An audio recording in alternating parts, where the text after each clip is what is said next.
হ্যাঁ, শুধুমাত্র ড্রাগনের উপরের চামড়াটা আছে, ভিতর থেকে পুরোটাই খেয়ে নিচ্ছে।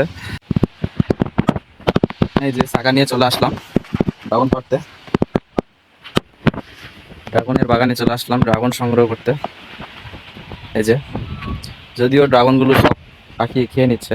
এই যে আপনাদের যদি কাছ থেকে দেখেন। হ্যাঁ, শুধুমাত্র ড্রাগনের উপরের চামড়াটা আছে, ভিতর থেকে পুরোটাই খেয়ে নিচ্ছে। এখন এই পাশ থেকে এই যে একটা ড্রাগন, তারপরে এই যে ড্রাগন, এই যে ড্রাগন, এগুলো একটু পেরে ফেলবো, না হলে এগুলো পাখি সাবার করে দেবে। ঠিক আছে, তো ড্রাগনগুলো সংগ্রহ করি। একটু ভয় পাচ্ছি কাটা, আরে বাবা,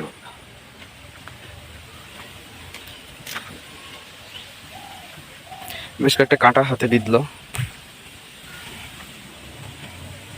যাই হোক, এই যে একটা ছোট্ট, এই যে একটা, এটা মোটামুটি একটু বড় সাইজ। আর এইটা ছোট সাইজ, যদিও এখন খুব একটা ওরকম ভাবে বড় হচ্ছে না, এক সময় হয়েছিল, অনেক বড় হয়েছিল। হ্যাঁ, আসলে এই সময়টাতে একটু ছোট ছোটই হয়, গাছে সারাক্ষণ ভিজে থাকে, এই কারণে মনে হয় সম্ভবত, জানি না। তো আর দেখতেছি না, আরো আছে যেগুলো পাকবে, ধীরে ধীরে পাকবে। এই পাশে আছে, এই পাশে আছে, ওইদিকে আছে, ওইদিকে আছে। এই তো, এই যে মাত্র 3টা পেলাম, তো যাওয়া যাক।